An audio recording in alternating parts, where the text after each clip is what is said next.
Je m'appelle Yves Renard et je suis directeur du développement de l'École supérieure de journalisme de Lille, c'est-à-dire que pour résumer, je m'occupe de tous les nouveaux projets qui sont portés par l'école.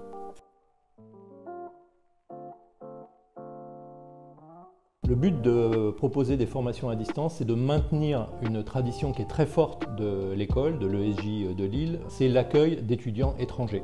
Aujourd'hui, on le voit bien avec la crise sanitaire et puis d'une manière générale avec la baisse des crédits de coopération et donc des bourses d'études et des choses comme ça, et les difficultés pour avoir des visas, c'est de plus en plus difficile pour des étrangers de venir étudier en France. Et donc on a monté des formations à distance pour pouvoir permettre de maintenir cette tradition de l'école qui est l'accueil d'étudiants étrangers, mais cette fois sur une plateforme de formation à distance, donc en leur permettant de rester dans leur pays.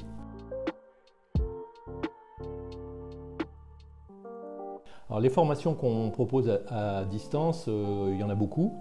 Je peux en citer 4. On a depuis plus de 10 ans un master international en management des médias. On a une licence multimédia qui est une formation à distance qui est plus technique sur les apprentissages techniques des métiers du journalisme.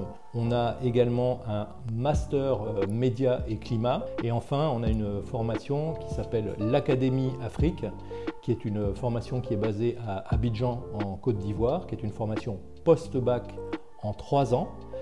Qui va s'adresser donc à des jeunes qui sortent du lycée et qui ont envie d'accéder à un diplôme européen, français, sans quitter la Côte d'Ivoire.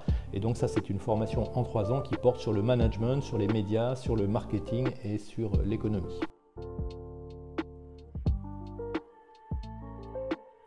Alors les avantages de faire des formations à distance, ils sont multiples. Ça permet d'avoir accès à des diplômes européens et français sans quitter son pays. C'est intéressant économiquement parce que ça coûte très cher de venir en Europe pour étudier.